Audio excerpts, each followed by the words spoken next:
adanya Himastra akan mengembangkan potensi-potensi alumni ini. Jadi Himastra itu bukan cuma wadah bagi halal bihalal silaturahmi, bukan. Proyeksinya adalah mensejahterakan alumni dan juga meningkatkan taraf pendidikan dari Pekalongan Indonesia pada umumnya. Jadi ini momentum yang sangat luar biasa sekali. Ada KSIP, ada Jamiyah Haji disatukan oleh Himastra, diluaskan perannya demi mencapai tujuan yang lebih lagi. Jadi nanti untuk masalah formalitas itu gampang diatur, ya. Masalah formalitas mudah untuk kompromi itu nanti diatur sesuai bagaimana tata cara organisasi yang benar. Nah nanti dua organisasi ini tetap berjalan sebagai badan yang dinaungi oleh Himastra sebagai badan otonom. Badan otonom itu bukan cabang. Jadi badan otonom itu badan rekanan, ya. Badan rekanan Himastra. Nah nanti untuk masalah bagaimana struktur organisasinya mudah dikompromikan, nanti bisa diobrolkan secara internal yang lebih efektif, ya. Sedikit kita hanya menyamakan persepsi, sama-sama sadar, sama-sama mengakui bahwa Himastra, KSIP dan juga Jamiyah Haji adalah sebuah keluarga Jamiyah rekanan yang naungannya diperluas oleh Himastra. Ada saya ngerti, ya. Menawi enak sih ajeng tanggal-tanggal bareng saged dipahami menawi.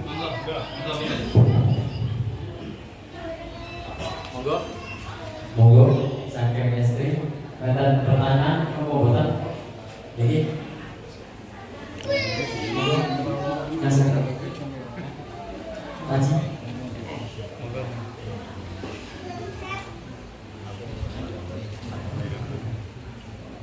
Jadi kalau sarencang ini mengurus Himastra wilayah Pekalongan, hanya sekedar menyampaikan tentang yang kita hadapi di lapangan.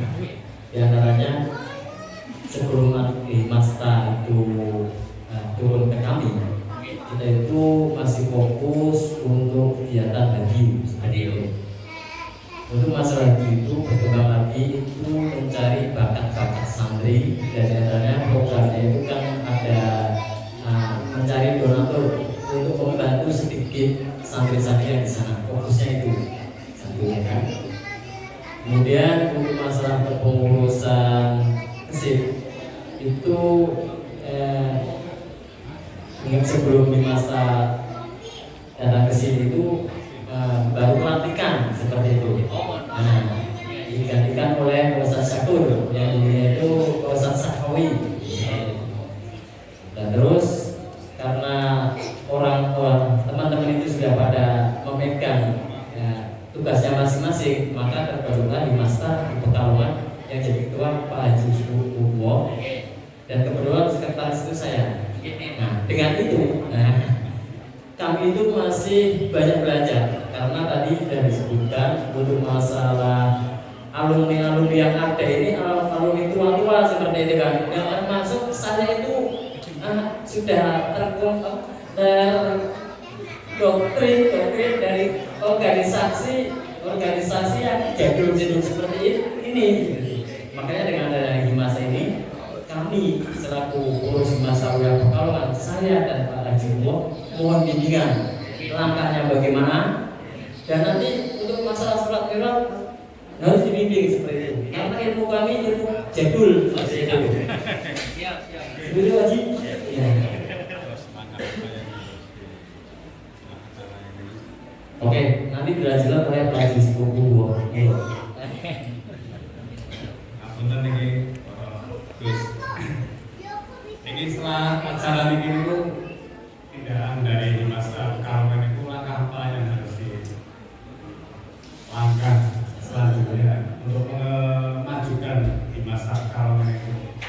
Mohon arahan dan bimbingan.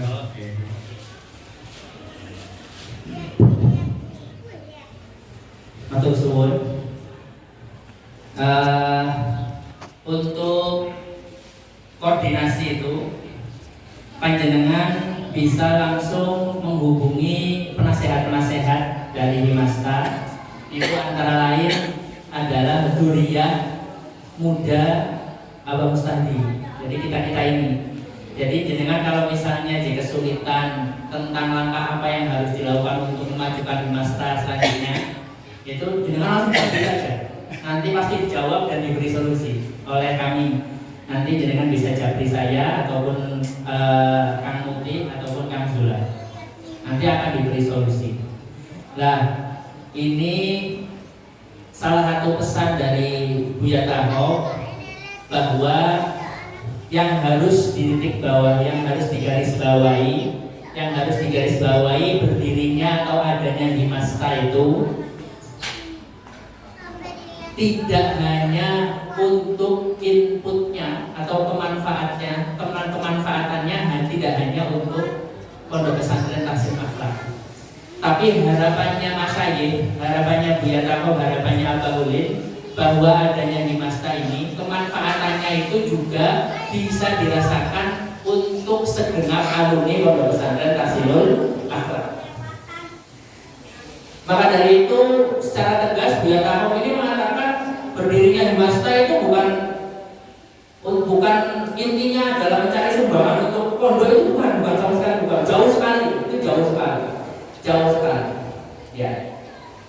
Harapan terbesar kemanfaatan adanya Himasta yang kembali ke pondok itu bukan dana atau uang ataupun apa ya, tapi harapan besarnya adalah apa? Kuantitas santri di Pondok Pesantren Tahsinul Akhlak meningkat. Itu saja. Motivasi terbesar kami ya dari Dzurriyyah yang mana itu ditularkan dari Masyayikh, bahwa motivasi adanya Himasta itu bagaimana caranya santri Pondok Pesantren Tahsinul Akhlak kuantitasnya meningkat, terutama santri di Pondok Putra. Sekarang itu, ini aktual ya, di Pondok Putri Tahsinul Akhlak santrinya ada 330. Alhamdulillah. Jumlahnya berapa? 330. Tapi di Pondok Putra itu santrinya hanya 60 santri. Jadi harapan terbesarnya Dzurriyyah dan Masyayikh adanya Himasta ini kepada pondoknya itu satu, yakni kuantitas santri Pondok Pesantren Tahsinul Akhlak meningkat. Ini mau ya. Akan tetapi input kepada alumni dengan adanya Himasta ini itu sangat banyak. Yang pertama harapannya Dzurriyyah dan Masyayikh dengan adanya Himasta ini bisa meningkatkan perekonomian alumni. Harapannya bagaimana caranya? Harapannya dengan adanya Himasta solid antar alumni ini bisa saling bekerja sama. Bisnis tidak hanya Pekalongan saja, kami harapkan nanti bisa melebarkan bisnisnya ke Cirebon, ke Indramayu, ke Cilamaya, yang mana semuanya itu ada Himasta. Itu harapannya Dzurriyyah, supaya perekonomiannya alumni itu terang. Yang kedua, ya, secara ilmiah, secara keilmuan, alumni Tahsinul Akhlak bisa meningkat. Caranya bagaimana? Caranya kami harapkan bahwa adanya Himasta ini, ya, itu bisa mengadakan acara-acara yang bentuknya itu ubudiyah dan ilmiah. Seperti di Pekalongan ada Hadiyu, seperti di Indramayu ada Semaan. Di Pekalongan juga ada ya rutinan Semaan alumni enten boten. Nah itu yang diharapkan, kegiatan-kegiatan seperti itu, dan kegiatan-kegiatan seperti pelatihan. Contoh, ini tawaran dari Dzurriyyah nih, contoh. Bisa Himasta Pekalongan mengajukan kepada Himasta Pusat. Kang Saiful Bahri ini kan mubalik. Bisa mangga Himasta Pekalongan meminta Kang Saiful Bahri untuk mengadakan pelatihan mubalik atau mengadakan pelatihan kirok yang dihadirkan beliau ke Pekalongan untuk melatih alumni-alumni atau putra-putranya alumni untuk mubalik dan kirok. Itu yang diharapkan, hubungan-hubungan seperti itu yang diharapkan, yang kami terinspirasi sekali dengan adanya Himasa Lirboyo. Dengan adanya Himasa Lirboyo itu tidak hanya perekonomian, tapi keilmuan dan kegiatan-kegiatan keagamaan di antara alumni pesantren Lirboyo itu semuanya meningkat. Dan itu yang menjadi harapan besar Zuriyah dan Masyayikh Pondok Pesantren Tahsin Akhlak dengan adanya Himasta. Nyuwun disuksesaken nggih. Nyuwun disuksesaken nggih. Keranten harapan besare Zuriyah yang bolak-balik Buya Muntahop iku dawuhaken Himasta ini kepentingannya bukan kepentingan dari Pondok Pesantren Tahsin Akhlak murni enggak, tapi bagaimana Pondok Pesantren Tahsin Akhlak itu mencoba memberikan sumbangsi kepada alumni Pondok Pesantren Tahsin Akhlak untuk meningkatkan segalanya. Contoh lagi usul beliau itu bagaimana Himasta Pekalongan dan Himasta yang lainnya itu mengadakan grup namanya grup ekonomi semisal. Sehingga orang tidak banyak kesandung diratakan dengan menggunakan alat selender. Berarti kalau mau tukang selender ngerti bahwa itu nilai ibadah, bayaran pasti dapat. Tetapi nilai ibadahnya dapat ya. Kalau tidak diniati itu niat ibadah, imatul ada berarti tukang selender hanya dapat gajian saja, tidak dapat nilai ibadah. Ini pentingnya adalah sebuah ilmu yang sarana artinya aslinya bukan sebuah ilmu, bukan sebuah ibadah, tapi bisa jadi nilai ibadah ketika niat yang baik. Ubudiyah, hubungan vertikal antara manusia dengan Allah As-Samad. Dan ini macamnya banyak sekali. Ditentuskan dari itu berbagai ilmu. Yang ubudiyah, ilmu yang kaitannya dengan sholat, ilmu yang kaitannya dengan zakat, ilmu yang kaitannya dengan puasa, haji dan lain-lain sebagainya, ilmu yang kaitannya dengan bekerja, dan nanti itu masuk di dalam rubukul mu'amalah. Rubuk yang kedua, seperempat ilmu agama yang kedua adalah rubukul mu'amalah. Rubukul mu'amalah karena kita harus interaksi dengan manusia, antar manusia, lanang karo wadon. Berarti kita dituntut untuk bersosialisasi. Maka diciptakanlah bagian-bagian ilmu yang kaitannya karo hubungan antar sesama manusia, termasuk diciptakan ilmu muamalah B, mubayaah. B bermacam-macam B-nya, B bermacam-macam jual belinya. Antara lain adalah syartul sholat, yaitu satril aurat. Satril aurat itu wajib dan itu harus dipenuhi. Kepingin sholatnya sah harus tutup aurat. Terciptalah kain, terciptalah teks, apa namanya? Tekstil. Loh ya, tekstil. Di situ akan terjadilah sekarang dari hubungan tekstil ini bermacam-macam. Apa? Konveksi, pabrik, kain, dan lain sebagainya. Dan itu kalau tidak diatur dengan ilmu muamalah, maka akan jadi sing menang ya kayak anu nih sing kalah ya kurang, tidak bisa menghasilkan. Tapi yang gede-gede yang sugi-sugi bisa menghasilkan. Tapi diatur dengan rupa bagaimana jual beli yang baik, bagaimana bed yang baik, maka diaturlah jual beli bed berangkat dari rubukul muamalah. B, simpan pinjam, nyilih menyilih, pinjam meminjam. Ini kadang-kadang di dalam sebuah masyarakat itu kadang-kadang keliru mengartikan, tapi nanti ada solusinya. Satu, seperti wong nyilih. Nyilih itu adalah memanfaatkan barangnya orang lain dan barang itu masih utuh dan nanti dikembalikan ketika selesai. Ini yang bisa disilih adalah barang yang barangnya tidak bisa habis ketika dimanfaatkan. Contoh, kita nyilih motor, kita nyilih speed. Ketika kita memanfaatkan speed, ketika kita memanfaatkan motor itu selesai, kita kembalikan itu motor utuh barangnya motor itu. Itu namanya nyilih. Babnya ariyah, masuk bagian dari rubukul muamalah. Tapi kadang-kadang terutama santri ini kadang-kadang untuk menggunakan istilah nyilih itu isi. Ya, bukan nyilih. Ya nyilih itu ya. Nyilih batasannya itu takdirnya nyilih adalah memanfaatkan barang silihan itu dan setelahnya selesai barang silihan itu nanti dikembalikan lagi kepada orang yang punya barang itu. Berarti barangnya masih utuh. Beda dengan hutang. Kordu. Hutang itu adalah memanfaatkan barangnya orang lain, tetapi manfaat itu bisa menghabiskan barang itu. Maka itu nanti pakainya adalah hutang bahasanya, yaitu kordu. Sekarang kadang-kadang santri itu izin menggunakan bahasa nyilih, tetapi menggunakan pakai hutang, menggunakan istilah hutang, izin, tapi bijak menggunakan pakai istilah nyilih atau bijak. Nah, itu berhasil teh, nyilih berhasil. Nyilih beras dengan pinjam sama utang beras beda sebetulnya secara takdir fikih. Kalau beras dimanfaatkan maka akan habis beras itu. Nanti mengembalikan adalah mislunya sepadannya beras itu, bukan beras itu. Itu nyilih. Ayo, kalian nyilih beras, maka beras diambil, ya, diambil dan kembalikan lagi beras itu.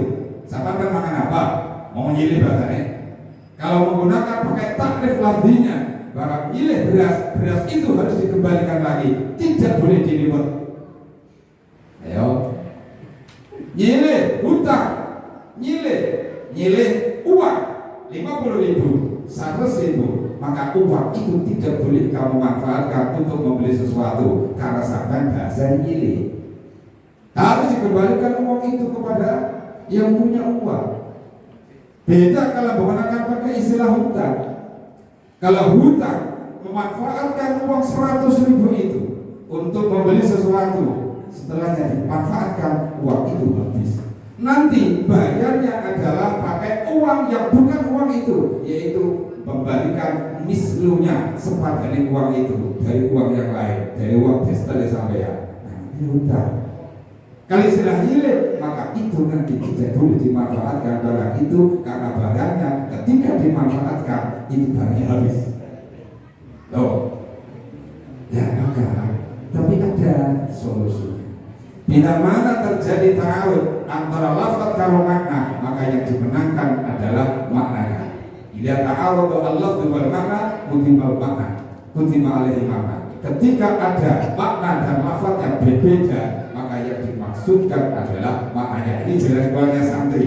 Ada kaidah.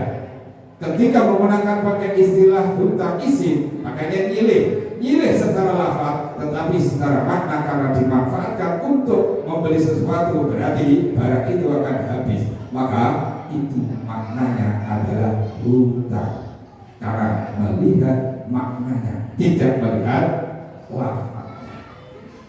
Ada jalan keluarnya, sebetulnya santri nggak bisa menggunakan pakai utang, tapi harus tahu caranya. Menggunakan utang duit, tetapi tidak menggunakan istilah hutang, tapi menggunakan istilah nyilih.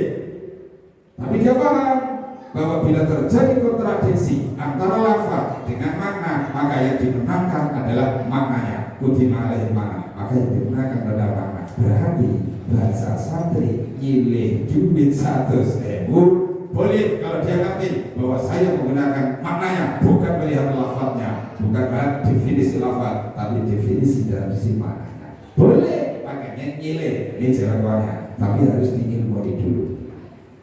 Kalau pinjam adalah barangnya masih utuh, nanti barang itu dikembalikan. Lilin, coba lilin itu kalau sama nyilih nggak boleh sama sunut. Bahwa nyilih memanfaatkan lilin itu, ketika dimanfaatkan lilin itu habis terbakar oleh api. Mau kembalikan mana? Misilnya lilin itu, sepadan lilin itu nanti dikembalikan lagi. Kalau sampai menggunakan istilah nyilih, ya, biasanya santri melontar. Dan ini umum juga di masyarakat, nyilih beras, nyilih duit, termasuk juga istilah pinjam, dambangan. Jambang adalah pinjam, bukan hutang. Pinjaman lunak, pinjaman bersyarat dan lainnya. Makanya pinjaman, istilah pinjaman adalah lafaz, tapi maknanya adalah hutan. Bila mana terjadi kontradiksi antara lafaz dan makna, maka yang dimenangkan adalah makna. Ini rubuhul muamalah. Karena kita interaksi dengan masyarakat, kita interaksi dengan umat, maka kita harus diatur oleh agama, yaitu dengan muamalah yang meliputi beberapa aspek. Itu muamalah. Kemudian kita juga butuh berinteraksi dengan lawan jenis, laki-laki dan perempuan. Kalau kita butuh interaksi dengan lawan jenis laki-laki perempuan, maka fikih itu ilmu agama mengatur itu, namanya rukun munakat. Seperempat dari hubungan antara lawan jenis laki-laki dan perempuan. Bagaimana hubungan laki-laki dengan perempuan yang baik? Maka diaturlah ilmu pernikahan dengan berbagai macam perkawinan itu dan berbagai resiko di dalam perkawinan itu, dapatnya perkawinan itu. Dari hasil perkawinan terjadilah ada keturunan dan keturunannya, diaturlah di situ waris dan lain-lainnya. Itu rukun yang ketiga, rukun salis, yaitu adalah tadi munakat. Ketika kita interaksi dengan masyarakat, kita interaksi dengan umat, maka ada kadang-kadang terjadi kriminal, ada yang melukai, ada yang bacok, ada yang membunuh, ada yang melukai untu, ada yang melukai kepala dan lain sebagainya. Ini adalah perlu diatur dengan ilmu agama. Maka diaturlah rukun robin, yaitu seperempat yang keempat, yaitu adalah jinayah, yaitu hukum pidana. Di dalamnya karena pidana harus ada namanya bayyinah, bukti, maka diatur di situ adalah jinayah, perdana, pidana dan perdata. Pidana itu nanti akan ada juga yang namanya laus, bukti, maka diaturlah nanti ilmu perdana. Berarti jinayah masukkan ilmu ilmu jinayah, perdana, pidana dan perdata. Sebab pidana tidak bisa langsung menuduh orang tanpa harus ada bukti. Bukti atau laus itu namanya adalah data. Nah, maka jinayah di dalam judulnya, tapi di dalamnya memasukkan pidana dan perdata. Maka rubul fikih sudah mencakup seluruh aspek kehidupan. Hubungan vertikal sudah ada, ubudiyah, baik yang makhluk atau yang tidak makhluk. Hubungan antar sesama manusia ada, yaitu hubungan muamalah yang meliputi juga beberapa aspek kehidupan. Dan ada lagi adalah hubungan antar lawan jenis, yaitu hubungan laki-laki dan perempuan. Kalau hubungan laki-laki dan perempuan tidak diatur sedemikian rupa oleh agama, maka akan jadi salah penggunaan hubungan antara laki-laki dan perempuan, perzinahan di mana-mana, kumpul kebo di mana-mana. Maka diaturlah, diatur saja banyak yang sah, yang diatur saja banyak yang receh. Lebih-lebih kalau tidak ada aturan agama antara hubungan laki-laki dan perempuan, diatur oleh agama dengan munafakat dari aspek juga ya, dampaknya munafakat beberapa hal, termasuk nanti hubungan waris warisan dan lain sebagainya.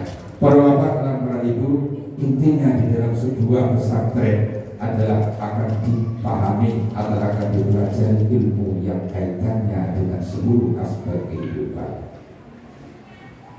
Allah Ta'ala, afala yanzuruna ilal ibili kaifa khuliqat, di dalam yang ayat yang sudah populer di dalam masyarakat. Afala yanzuruna ilal ibili kaifa khuliqat, apakah mereka tidak tahu ahli maka tidak melihat bagaimana onta diciptakan oleh Allah. Kalau kita bicara onta, berarti kita bicara ilmu biologi. Biologi dalam segala macamnya biologi. Bisa nanti memasukkan ilmu apa namanya fisika juga di situ ada.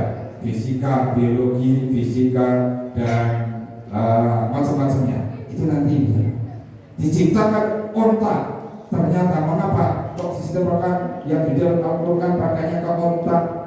Tidak wedus, afala yang duruna ilal ghanam, tapi afala yang duruna ilal ibili. Karena pada waktu itu diturunkan Al-Quran ketika orang Arab adalah senang mengembara onta.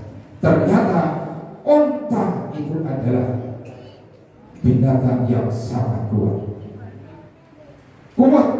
di dalam mengemban beban, kuat di dalam menahan lapar dan dahaga.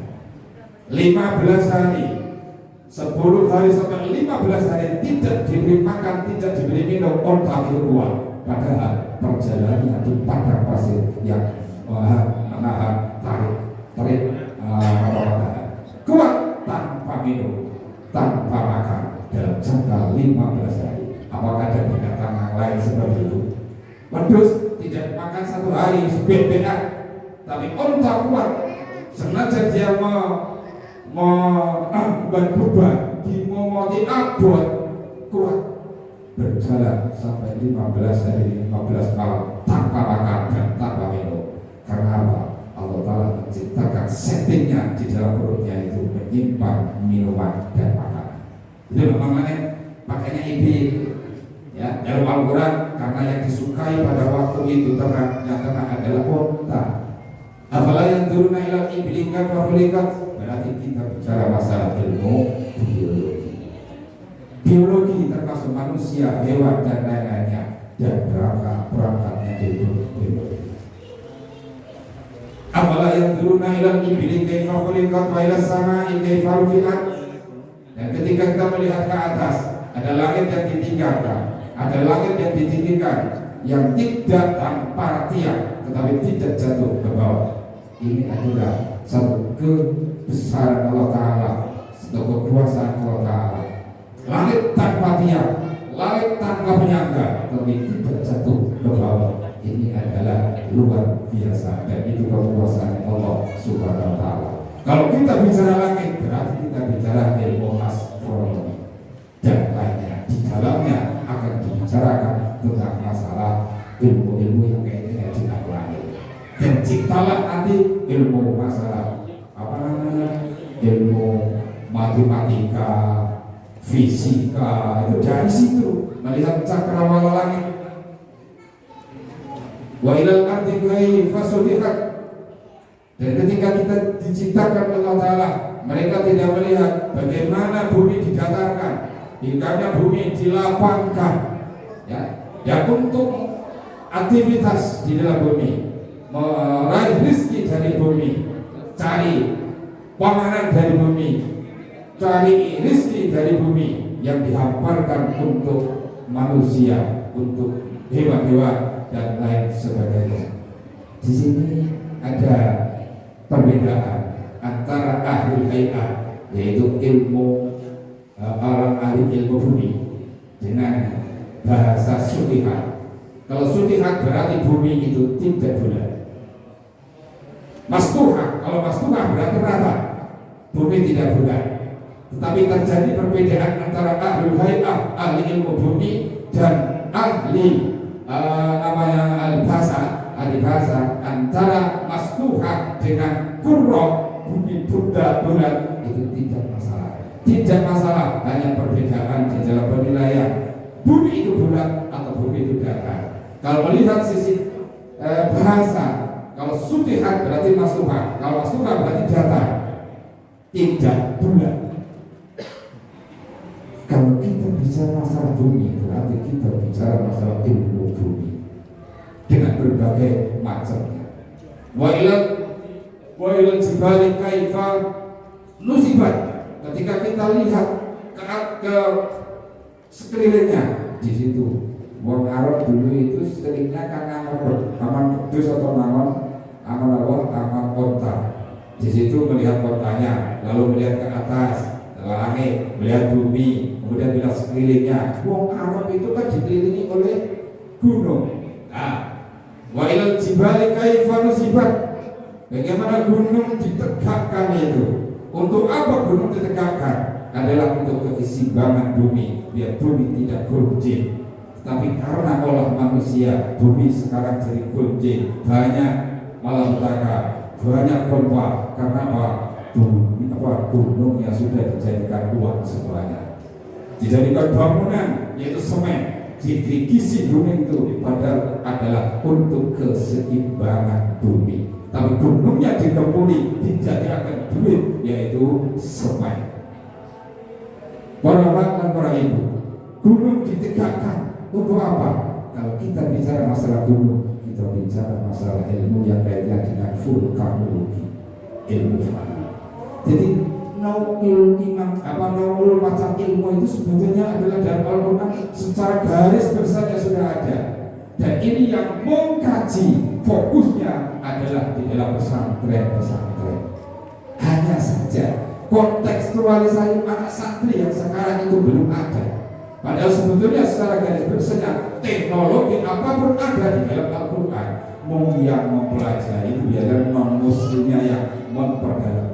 Tetapi secara garis besarnya dalam Al-Quran adalah sudah mencakup segala aspek itu. Bahkan teknologi pun ada secara nyata ada. Coba ceritanya Raja Zulkarnain yang membuat satu bendungan satu bendungan ya. Bendungan untuk membendung seorang Ya'juj wa Ma'juj itu, yang di situ menggunakan pakai timah besi dan timah yang dicor, dan cor-coran itu adalah butuh pemanasan, yaitu dibakar dengan api. Apakah bukan teknologi? Ya, arit perlu dibakar, dipanaskan, lalu dipentulakan, dipentuli dengan pakai palu, jadilah arit, jadilah lagi, jadilah macam-macam. Dibuat secara sistematis juga. Ketika barang itu panas, pasti hancur dengan barang yang panas. Maka terciptalah setrika. Ya, setrika itu kan harus dipanaskan dengan sistem saat sekarang atau setting saat sekarang. Pakainya secara panasnya panas sama panas listrik. Dulunya setrika itu pakainya kan dibakar dengan pakai arang, gitu kan? Untuk nyetrika itu bentuk kaidah. Setiap barang yang keras apapun bisa lunak dengan api. Jangankan hanya lusut ini baju lusut bisa halus dengan api dengan cara setrika. Kalau dulu dengan model dulu sebelum ada teknologi setrika yang pakainya listrik, dulunya pakainya dibakar dengan api, yaitu pakai arang, dikubuti kita, badan setrika pakai kubutan, pakai arang dibakar biar panas. Setelah yang panas, kalau api kusut bisa halus dengan setrika itu. Jadi itu Al-Quranul Karim ya. Ketika kita baca dapat ibadah, tetapi ilmunya adalah bisa dikaji dan bisa mencakup segala aspek kehidupan. Maka yang mengkaji khususnya adalah di pesantren-pesantren, baik pesantren yang salafiyah atau pesantren yang lain. Dari bermacam-macam ilmu yang ada dalam Al-Quran sudah ada secara teks. Mengkontekstualnya kadang-kadang seperti ini yang kurang ya. Bicara masalah teknik saja dulu, ya kaitannya kalau sholat saja itu sudah ada dalam teknologi. Sholat, hubungan sosial, sholat itu adalah usaha memperbaiki diri sendiri. Berarti usaha memperbaiki sendiri itu adalah politik. Politik siasah itu adalah istislahun nas ila tariqil munji dunya wa ukhra. Usaha memperbaiki manusia, usaha perbaikan manusia menuju jalan yang menyelamatkan dunia dan akhirat. Ini adalah pekerjaan para kiai. Wong sing blesak bahasa Kulone, wong sing elek bisa jadi baik, pekerjaan kiai. Wong sing durung sholat bisa sholat, kemudian dia akan jadi selamat dunia dan akhirat. Pegawai dia. Wong sing durung puasa belum puasa, karena belum puasa berarti dia disiplin agama. Ini pegawai dia. Berarti kiai itu harus tahu siasat untuk usaha memperbaiki umat, memperbaiki manusia, biar jadi orang yang selamat dunia dan akhirat. Sholat adalah usaha memperbaiki diri sendiri. Semakin dia melaksanakan sholat, semakin dia banyak melaksanakan sholat dan memperbaiki sholat itu, sehingga punya sholat yang berkualitas dalam sisi syarat rukunnya, dalam sisi khusyuknya dan lain sebagainya, maka sholat adalah usaha memperbaiki diri. Masuk bagian siasat, masuk bagian ilmu politik. Ya, politik itu dikembangkan lagi jadi anak politik praktis, anak politik yang non praktis. Yang non praktis ya seperti tadi, perbaikan manusia, pegawai para ustaz, pegawai para ulul albab, untuk membersihkan diri bagaimana.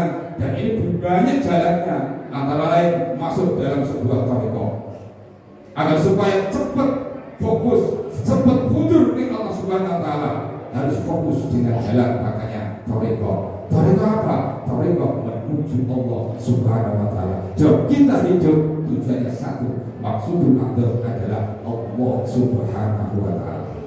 Apapun jalannya, apakah menggunakan pakai ilmu, apakah menggunakan pakai jalan tilawah, qiraah, macam-macamnya qiraah, semuanya nanti tujuannya sama. Bahkan syariat pun bisa menuju jalan futur di Allah Subhanahu wa taala. Sebab hidup tujuan satu adalah Allah Subhanahu wa taala. Diatur beberapa ilmu yang ada itu adalah untuk agar supaya berkualitas menujunya, untuk cepat menuju Allah taala dengan berbagai jalan, antara lain konsentrasi.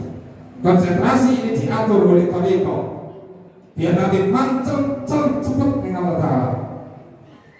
Ini kan gaya para wali.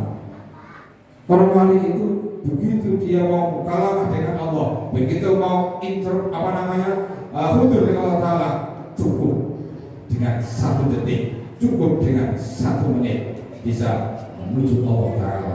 Tapi kalau kita sulit, karena apa? Hijabnya masih banyak, alih-alihnya masih banyak. Antara apa? Senang makan ini akan bisa menyebabkan hijab itu jadi tebal. Hijab antara dia dengan Allah taala jadi tebal, maka ini senang makan. Mulai alhamdulillah ini para bapak dan ibu habis berpuasa berarti sampai habis menghilangkan hijab itu. Meskipun belum hilang semuanya, sebab sampai makannya saya ini kakean. Ya, sampai puasa diterpa untuk lapar dalam 1 bulan itu, untuk agar supaya meminimalkan hijab. Alih-alih antara dia manusia dengan Allah taala dengan cara berpuasa, sebab antara lain menjadikan hijab berkandil adalah makan. Makan itu makan hijab. Apa makannya akeh fikuli makan di setiap makan itu nanti akan bisa meningkatkan qaswatul qalbi. Anau termasuk turun, ini bisa menyebabkan qaswatul qalbi. Ati atas tidak gampang menerima mau'izah dan tausiah, tidak menerima wasiat-wasiat yang baik, karena hatinya atas. Penyebab atasnya hati adalah makan. Kalau makannya banyak maka pasti tidurnya banyak. Ya kita, dan itu tujuannya tadi adalah Allah Subhanahu wa taala. Diciptakan beberapa ilmu yang kaitannya adalah mendekatkan diri kepada Allah Subhanahu wa taala, yaitu ilmu agama tadi. Yang tadi sudah saya dibahas bahwa ilmu agama itu ada 4 arbiat. Ya, rubul arbiat yaitu 4/4. Rubul awal yaitu adalah ubudiyah, rubul yang kedua adalah muamalah, rubul yang ketiga adalah munakahah, dan rubul yang terakhir 4 adalah zina. Ya, kan tidak bisa lepas dari itu kita hidup di dunia ini. 4/4 dari ilmu anak-anak. Mudah-mudahan beberapa hal itu kita sudah siap. Nanti sore nanti ada acara, nanti langsung pamit nanti sore ada acara nanti langsung pamit setelah habis ini. Nuwun kami untuk para boten, mudah-mudahan para santri, para alumni, para tafarij dan tafarija mudah-mudahan diberi kesabaran, diberi ketabahan, mudah-mudahan dikuatkan Islamnya, diteguhkan takwanya, diistiqomahkan ibadahnya, diberi kesehatan oleh Allah Subhanahu wa taala, dan mudah-mudahan diberi oleh Allah taala kemudahan dalam segala urusannya. Yang punya utang mudah-mudahan dilunaskan oleh Allah taala. Sing diutang sapa? Sing diutang sampeyan tapi waktu Allah Subhanahu wa taala. Ora apa memang Allah taala tambah waktu. Ya, waktu. Ya Allah, kalau gak ada utang ini bagus saya bayar. Juruk duit tambah sekali. Waktu Allah taala. Ya Allah, yassirna wa la tu'assirna. Mudahkanlah kami untuk menyaur utang. Kajian bangunan yassirna wa la tu'assirna. Mudahkan kami dalam menghadapi bangunan, termasuk nyuwun pangestunipun mudahkan kami khususnya di Pondok Pesantren Tasahalak untuk mengemban tugas-tugas yang itu ada tugas dari beliau YG Sepuh, agar supaya dimudahkan segala urusannya, diistiqomahkan dalam mengajar, diberi kesabaran di dalam menghadapi segala permasalahan yang kaitannya dengan Pondok Pesantren Tasahalak. Kami usaha dengan ponakan-ponakan yang lain sampai rangkul semuanya jadi ittihadul dzurriyyah. Semuanya saya rangkul, saya bagi semuanya jadi satu dzurriyyah, dan nanti ketika ada permasalahan masalah kumpul bersama-sama. Tujuannya satu, yaitu adalah nasrul ilmi melalui Pondok Pesantren Tahsin Akhlak. Sarana yang sudah ada, tinggal kita sebagai dzurriyyahnya adalah membenahi di bidangnya masing-masing. Di bidang yang mengajar, di bidang mengajar, ayo tegakkan itu mengajar, teruskan itu mengajar.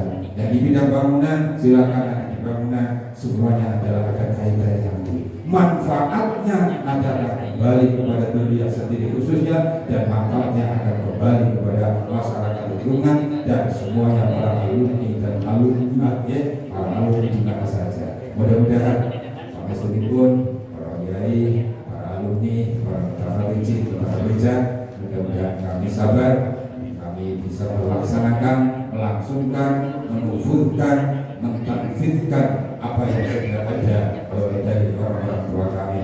Semoga Allah Ta'ala memberi kami kemudahan dan diberi pertolongan Allah Ta'ala dalam segala urusannya, dan mudah-mudahan dalam segala pembangunan dan lainnya secara fisik atau pembangunan yang lainnya, mudah-mudahan Allah Ta'ala memberi ridho kepada kami. Amin amin ya rabbal alamin. Kalau kita yuk nanti Assalamualaikum warahmatullahi wabarakatuh. Allahumma shalli wa sallim ala sayyidina wa habibina wa syafiina wa karimina wa dhukrina wa maulana Muhammad wa sallim radhiyallahu tabaraka wa ta'ala an tulis sahabati Rasulillah ajma'in walhamdulillahi rabbil alamin. Hamdan syakirin, hamdan na'amin, hamdan ala kulli hal, hamdan fi kulli hal, hamdan yuafi ni'amahu wa yukafi'u mazidah. Ya rabbana alhamdulillah wa ya baru jalali wa azimi sultani. Allahumma inna nas'aluka al-hidayah wal rahmah wal istiqamah wal istiqamah wal istiqamah wal sakinah wal barakah wal barakah wal barakah wal afwa wal afiyah was salamah min kulli afatin dunya wal akhirah bi haqqi qaulika Allahumma antas salam wa minkas salam wa ilaika ya'udus salam. Fahiyyina rabbana bis-salam wa adkhilna al-jannata dar-salam. Tabaraka rabbana wa ta'ala ya dzal jalali wal ikram.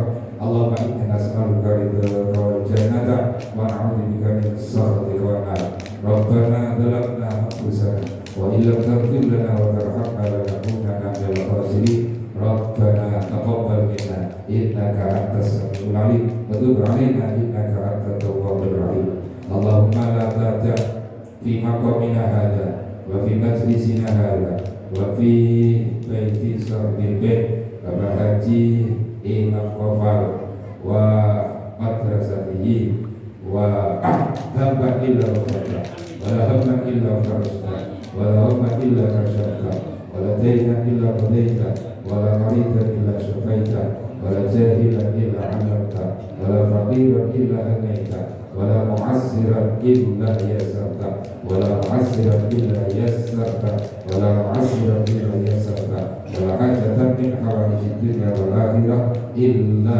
qadaitaha wa yassartaha ya muyassirul umur yassir umurana yassir umurana ya Allah yassir umurana bi haqqi ya latif ya latif ya latif ya latif ya latif ya latif ya latif fa inna taysira bil asir alayka yassir bi haqqi qawlika al-qadim la tahzan inna Allah ma'ana Allahumma yassirna wa la tu'assirna qurribna wa la tubaridna wasirna wa la tujhidna birahmatika ya arhamar rahimin Allahumma la tamahtadaina wa la tasaddaqna wa la sallaina wa anzilan sakinatan alaina wa anzilan sakinatan alaina wa anzilan sakinatan alaina wa sabbitil aqdana laqaina inna tabarra alaina ya rabbul fitnatan alaina Allahumma taqabbal minna salatana wa siyamana